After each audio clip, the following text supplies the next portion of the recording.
is also the most insecure. But the one who commands the most respect is often the calmest. Not because they shout, but because they don't need to. There is something deeply magnetic about a person who moves with intention, who does not rush to prove, to please, or to explain. Their presence alone speaks. And when you carry that energy into your relationships, you change how people treat you, not by force, but by frequency. Respect begins long before words are spoken. It begins with the way you hold yourself. It begins with whether your mind is scattered or steady, whether your emotions control you or you control them. Today, we are going to explore the inner shifts that cause the outer world to respond to you with respect.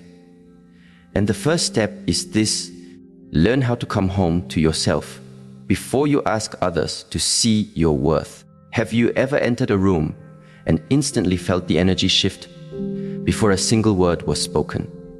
Maybe someone walked in, not loudly, not demanding attention, and yet you turned to look. Something in their presence spoke to you. It wasn't their clothes. It wasn't how tall they stood. It was the way they carried themselves, their calmness, their groundedness.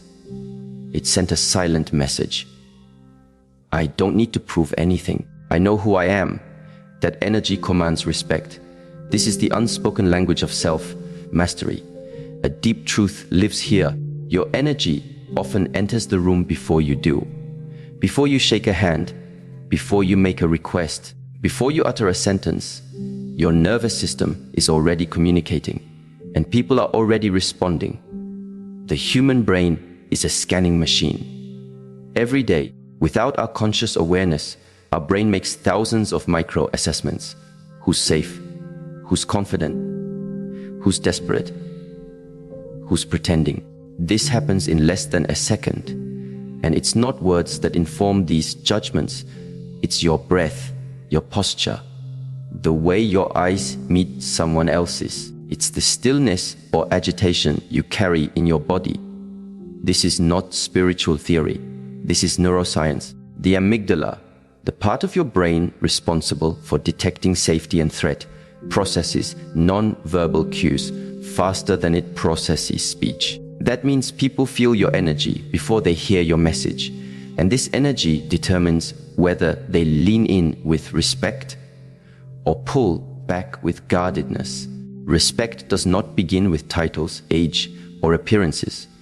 It begins with the frequency you emit, and that frequency is determined by how much peace you have within yourself. Consider a woman entering a boardroom full of opinionated voices. She does not interrupt. She listens first. Her eyes are attentive, her back upright, her breathing slow and stable. When she speaks, there's no strain in her voice, only calm clarity. She doesn't argue. She doesn't need to. Her presence carries weight, not because she demands to be respected, but because her stillness, her deliberate presence, makes it impossible to ignore her. Now contrast that with someone who is constantly seeking validation.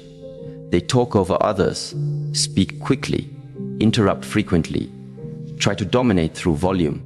What they're doing is trying to compensate for an inner emptiness, and people can feel it. It doesn't evoke respect. It creates resistance. Your physiology matters more than you think. Emotional energy is transmitted through muscle tone, facial expressions, and breath rhythm. A regulated nervous system communicates safety, and people respect what makes them feel safe, emotionally, mentally, and spiritually. Imagine for a moment that you are a tree. Your roots reach deeply into the ground. The wind can come, storms can pass, but you do not fall. You do not react wildly to every gust. Instead, you remain upright, connected to something deeper. This is what inner stillness looks like.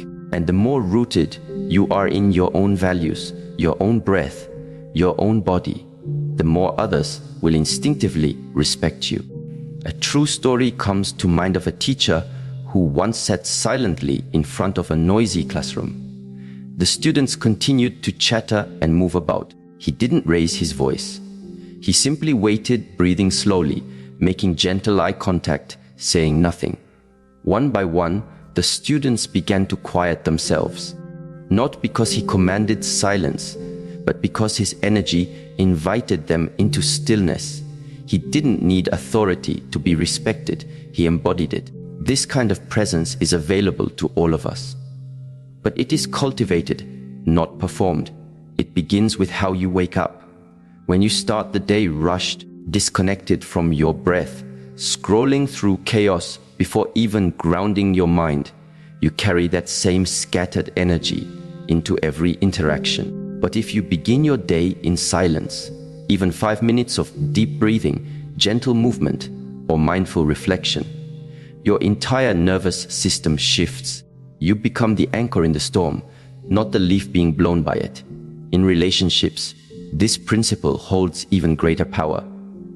People often say, "I just want to be respected in my relationship. I want to be heard." But being heard starts with being attuned. Are you attuned to yourself first? A woman who commands respect in love is not one who nags, begs, or chases. She is one who holds her center, even when emotions rise. She doesn't collapse into chaos just because the other person does. Her presence becomes a mirror, inviting the other to rise to the level of her emotional discipline. There's a sacred lesson here. People respond to how you treat yourself. If your own energy tells the world, "I am calm, I am clear, I am not here to compete," then you create a field where respect becomes the only natural response. And yet, presence alone is not enough if the words you speak betray your center. Once your presence is felt, the next doorway through which respect is either built or broken is through your speech. And in a noisy world, speaking less, but with more meaning, becomes a superpower. Too often, we speak from a place of insecurity. We over-explain. We talk to fill the silence. We speak quickly to prove we're smart or interesting or worthy. But here is a powerful truth. A person who is secure within themselves does not rush to speak. They speak when it adds value. They speak when it aligns with truth. And because of that, people lean in. There is wisdom in choosing words as though each one is a seed that either creates peace or confusion, connection or control, compassion or confrontation. Intentional speech is not about manipulation. It is about clarity. When you learn to pause before responding, to breathe before reacting, to ask yourself, what is the energy behind my words? You move from unconscious reaction to conscious response. And that is where respect begins to deepen. In moments of conflict, this becomes your greatest power. Imagine being in a heated argument with a partner. Tension is high, words are flying. But instead of reacting, you take a breath. You observe your emotions instead of becoming them. And then you respond, not to win, not to hurt, but to bring clarity.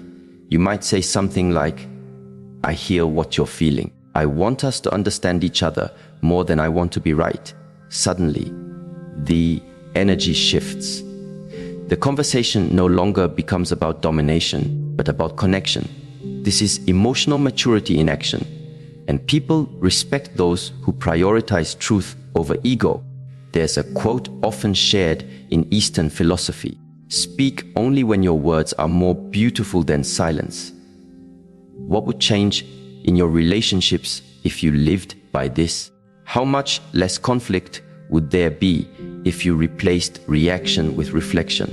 When you speak with presence, with purpose, and with peace, you reveal something rare. You show that you are not driven by emotional storms. You are the eye of the storm, and others feel it. They begin to mirror it. This is why intentional speech is not just a communication tool, it's a spiritual practice. You are shaping the reality of your relationships with every sentence you speak. You are teaching people how to respect you by how you respect your own voice. There is a story of a monk who was once insulted by a passerby. The man shouted at him, called him names, tried to provoke him. The monk simply smiled. When asked why he didn't respond, he said, "If someone offers you a gift and you do not accept it, who does the gift belong to?" The power of this moment wasn't in silence alone. It was in the choice not to react, not to give power to provocation. That is strength, that is self-command, that is respect. When you choose to speak only what is necessary, you begin to value silence. And in that silence, you begin to feel your own presence more deeply. From there, every word becomes intentional, every conversation becomes sacred, and every relationship becomes a ground for self-respect to grow. So if you want to be respected, don't raise your voice. Raise your presence. If you want to be heard, don't fight for space. Create resonance with your words. Let your speech be a reflection of your inner calm, not a reaction to outer chaos. And when others feel that grounded energy in your tone, in your pace, in your message, they don't just listen, they ever respect, not because you told them to, but because you became someone who no longer needs to. There is a silent language you teach the world through the way you hold your space. Every time you say yes when you meant no, you reveal a crack in your boundary. Every time you allow someone to cross a line without consequence, you unconsciously announce, "My peace is negotiable." And what is negotiable will never be truly respected. Boundaries are not walls.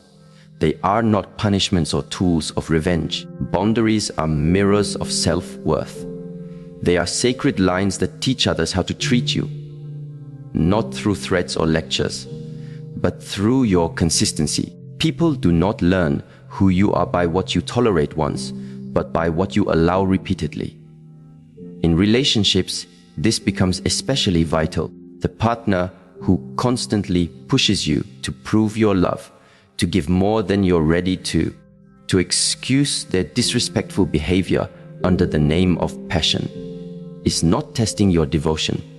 They are testing the strength of your self-regard. And so many fall into this pattern unknowingly. In the name of love, they abandon themselves.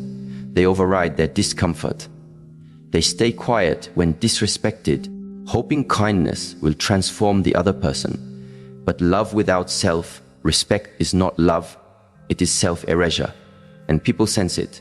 They may not say it aloud, but the moment someone realizes you will bend your boundaries to keep their approval, you've traded respect for attachment. And what you gain in closeness, you lose in dignity. It takes quiet courage to uphold a boundary. It requires a pause before the automatic yes. A moment of honesty with yourself. Is this aligned with who I am? Or am I choosing this out of fear? It may look like ending a conversation when the tone turns disrespectful. It may sound like, "I care about this connection, but I won't allow shouting to be a part of it." Not because you are hard, but because you are rooted. In one real life story, a woman named Alina spent years in a relationship where small boundaries were constantly crossed. Her time was not respected. Her emotional needs were minimized. Whenever she tried to speak, the response was either defensiveness or mockery. For a long time, she made excuses. "Has just stressed," she'd say. Or, "Maybe I'm asking for too much." But with time, a fatigue began to take root in her spirit. It wasn't just the relationship that was tiring her. It was the quiet betrayal of herself, day after day. One day, she sat alone and wrote a letter, not to him, but to herself. She listed everything she had been silencing. And in that moment, something shifted. She began to reclaim her voice. She didn't yell. She didn't threaten. But she started saying no, calmly, clearly, not with anger, but with clarity. The first few weeks were uncomfortable. He resisted. He tested. But the more consistent she became, the more the energy between them changed. He began to pause before raising his voice. He started listening, not out of fear, but because he could feel that she now respected herself. And that energy demanded mutual respect. Your boundaries are not about controlling others. They are about honoring yourself. And honoring yourself changes everything. There's a saying, what you allow is what will continue. But there's a deeper wisdom hidden underneath that. What you allow not only continues, it conditions your nervous system. Every time you allow mistreatment, your body starts to accept it as normal. Your mind begins to rationalize it. Your heart begins to shrink under it. But when you begin to say, no more, something profound happens. Your spine straightens, your voice deepens, your energy begins to expand again. This is not an act of ego, it is an act of alignment. And once you learn to honor your boundaries, a deeper stillness starts to emerge from within you, a calm that no longer needs to explain itself. This is the stillness that many confuse for coldness, but it is not cold, it is centered. It is not rigid, it is rooted. Stillness is strength, not the kind of strength that intimidates, but the kind that anchors. In the modern world, many people associate power with dominance, noise, and aggression. But those who truly command respect do so not by raising their voice, but by mastering their nervous system. The human body is an antenna. Every emotion we feel has a physiological signature. Anger tightens the jaw, speeds up the breath. Fear causes the chest to constrict. Anxiety pushes our speech to be faster, more frantic.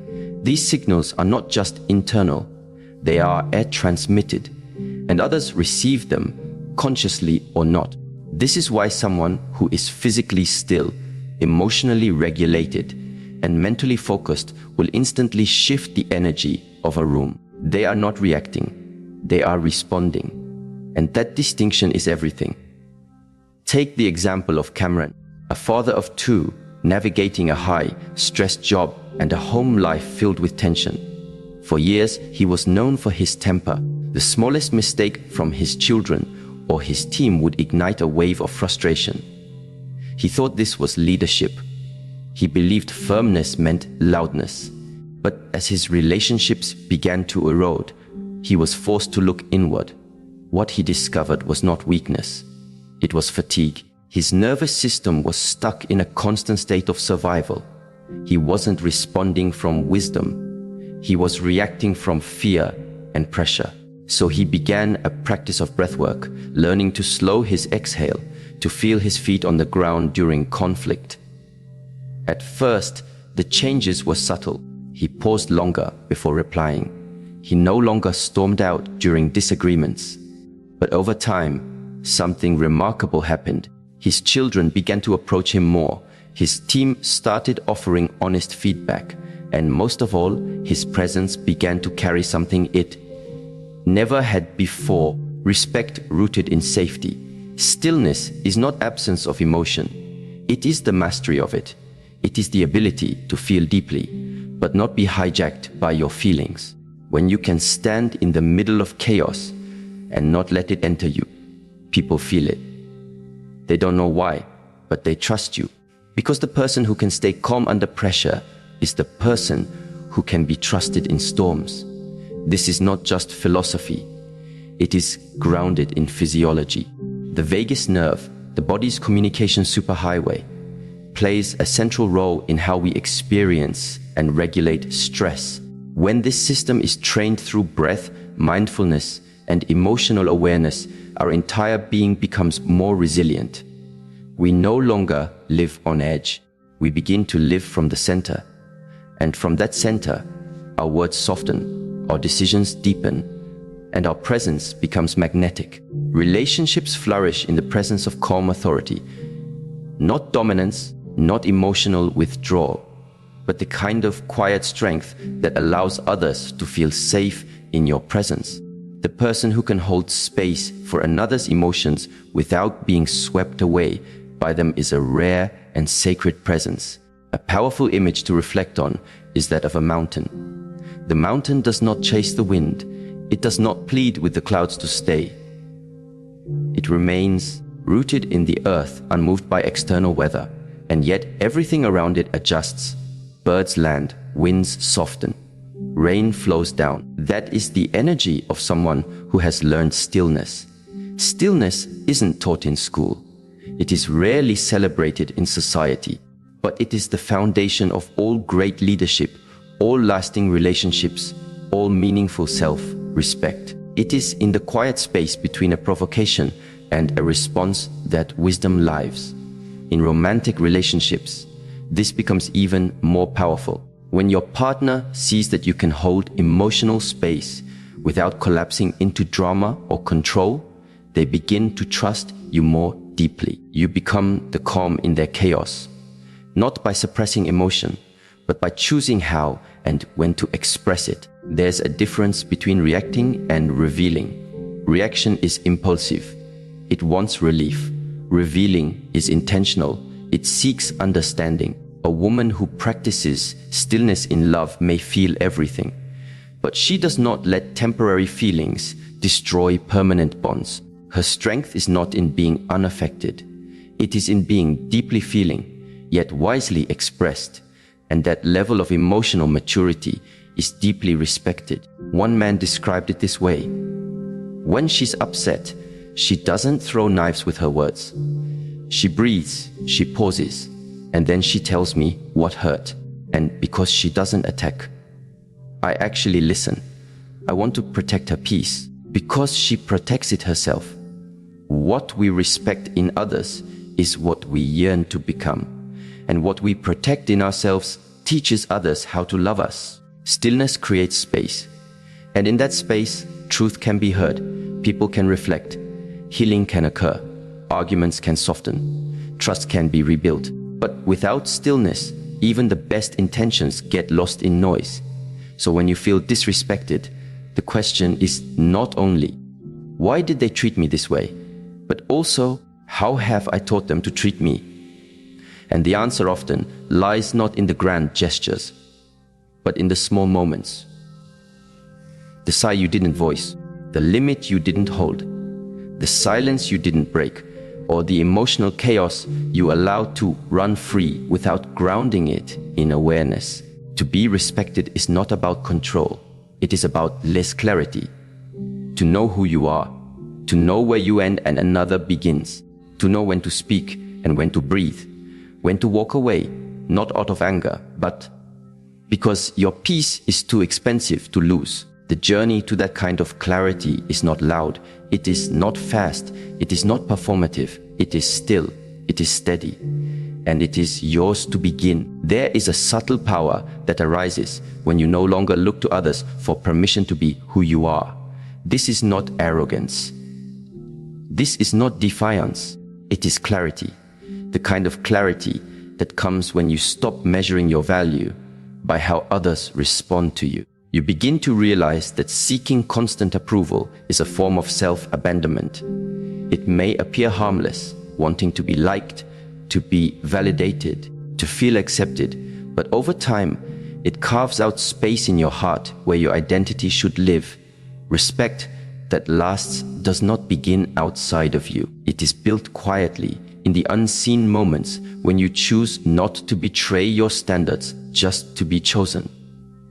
When you choose your principles over popularity, when you uphold your truth, even if it means standing alone. People can sense when your actions are driven by external approval. There's a dissonance in your energy.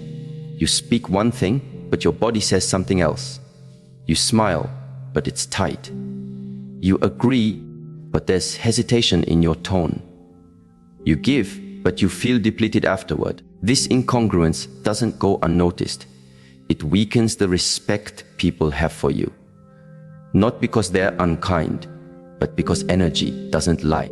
And deep down, people admire what is rooted more than what is agreeable. Living by inner standards begins when you decide that your self-worth will not fluctuate with praise or rejection. It's choosing to be loyal to your values, even when there's no applause.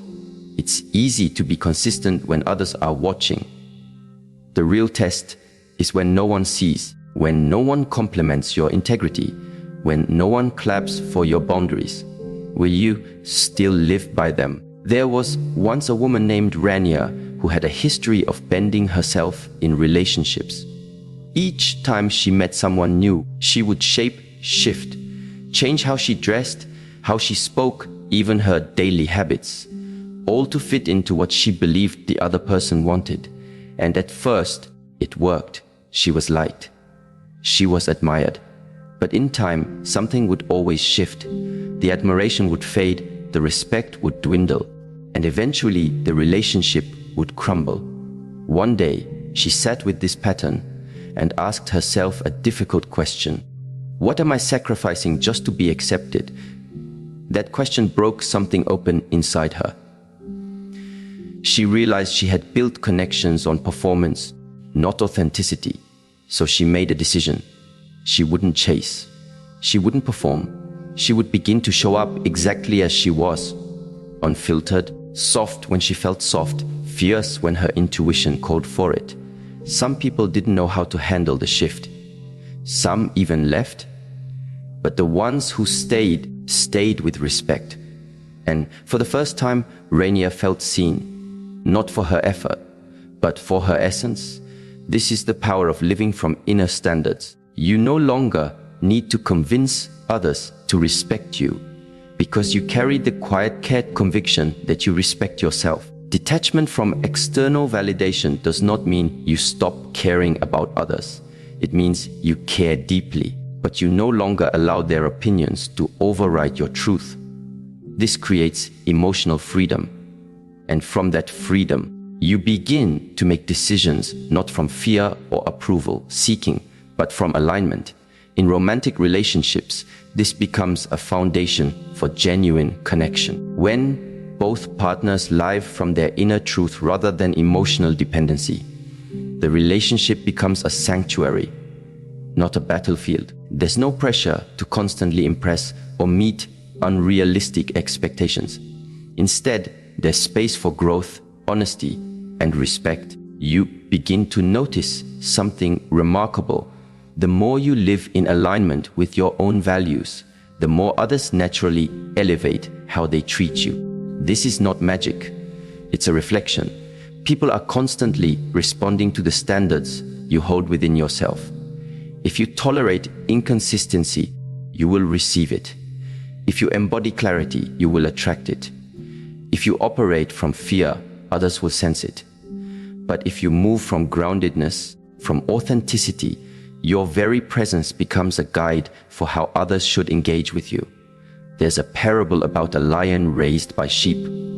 He ate grass, ran from threats, and thought himself weak. One day, another lion found him, saw his confusion, and led him to a still lake. "Look," the lion said, and when he saw his reflection, everything changed. In that moment, he remembered who he was, not because someone told him, but because he saw it with his own eyes. When you live from your inner standard, you no longer wait for someone to name your value. You remember it, you become it, and the world begins to reflect it back. But there's another layer of self-respect that often goes unnoticed. It's how you respond when your emotions are tested. In the most intimate moments, when you feel dismissed, misunderstood, or attacked, do you fall into reaction? Or do you rise into emotional discipline? To be respected in your relationships, you must learn how to manage the heat without burning everything down. This is where emotional discipline becomes your superpower. It's not about suppression. It's not about pretending you're unaffected. It's about choosing your response from a place of self-awareness rather than emotional chaos. There's an old truth: when you master your emotions, you master your relationships, because most conflict is not about what happened. It's about how it was handled. And how something is handled depends entirely on how you manage your own internal state. Emotional discipline starts with awareness. It's noticing the trigger before it becomes a tantrum. It's catching the story before it becomes a storm. And it's choosing to pause, to breathe, and to ground yourself in the moment, especially when everything in you wants to react. Consider the story of Daniel. A man who struggled for years with explosive reactions. Every time his partner brought up an issue, he felt accused. Instead of listening, he defended. Instead of staying present, he escaped, sometimes with sarcasm, sometimes by leaving the room, sometimes by saying words he couldn't take back. Each time, he would apologize, but the damage would linger. One day, after yet another argument, he sat alone and asked himself, "What am I so afraid of that I need to protect myself with anger?" The answer surprised him. It wasn't pride. It was pain. Deep down, he feared being seen as inadequate, and every criticism felt like confirmation of that fear. So he began doing something different. He made a commitment. Before speaking in conflict, he would place one hand on his chest and take 3 breaths. That one small practice gave him the space to choose differently. Over time, his reaction softened. His words became more intentional, and his partner noticed. She began to feel safer opening up, not because the issues disappeared, but because she no longer feared his response. Respect returned, not through control, but through care. When you show up with emotional discipline, you shift the entire dynamic. You set the tone. Instead of fueling the fire, you become the cooling presence that allows truth to be heard. In heated moments, this often sounds like, "I'm feeling a lot right now. I want to respond with care. Give me a moment." Or, "I don't want to say something I'll regret. Let's take a breath together." These simple statements are not weakness. They are acts of mastery. They show that you value the relationship enough to stay conscious. And consciousness creates connection. Emotional discipline also means choosing what not to say. Not every thought deserves a voice. Not every emotion needs an audience. Sometimes the greatest power is in restraint. There's a lesson from martial arts. The strongest punch is the one you don't throw. Not because you're afraid, but because you have nothing to prove. In the same way, emotional discipline is not about avoiding confrontation. It's about showing up with clarity and care, even when your inner world feels shaken. You begin to notice that people listen more when you are calm, that solutions arrive faster when you don't escalate, that your own self-respect deepens when you choose reflection over reaction. This doesn't mean perfection. You will still stumble. You will still feel hurt, angry, overwhelmed. But the difference is this: you stop letting your emotions run the show. You become the director again. You choose the script, and the more you choose wisely, the more respect follows, not just from others, but from yourself. Emotional maturity is not glamorous. It is not loud, but it is powerful, and it transforms every relationship it touches. When your partner sees that you do not attack when triggered, but instead lean into understanding, they begin to feel safe, not just loved, but respected. That safety deepens trust, and trust becomes the foundation for something rare, a relationship where both people can grow without fear.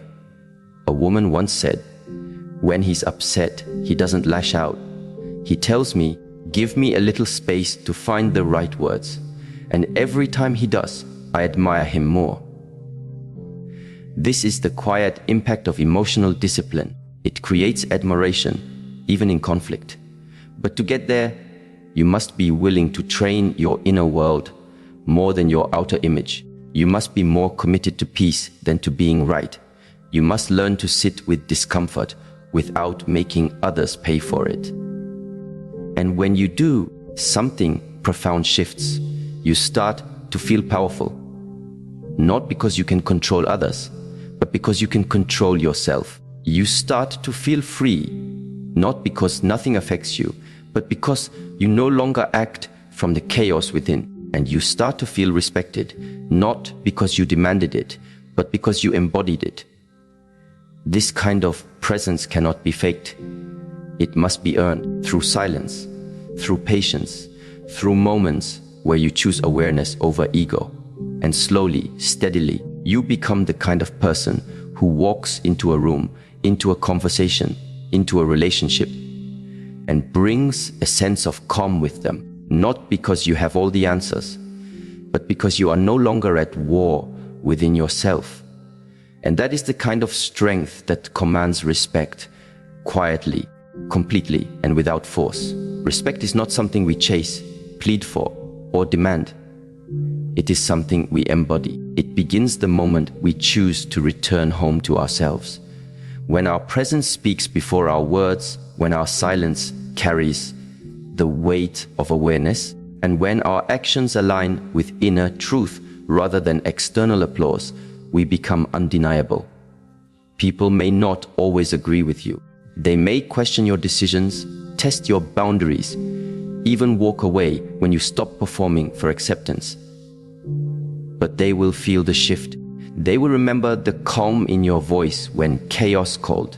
They will recall how you stood, not to control, but to remain rooted in your values. And they will respect it, not because you forced them to, but because there is something sacred in a human being who knows who they are. Respect begins with the way you sit with yourself in silence, with how you navigate your emotions in stillness, and with the quiet discipline you show in the most unguarded moments. It is in your breath, your choices, your standards, and your restraint. When you no longer need to prove your worth, the world begins to reflect it. This is the quiet path of strength, the inward journey that transforms how you are seen, how you are heard, and ultimately how you are treated. Not through noise, not through force, but through presence, through clarity, through self-mastery.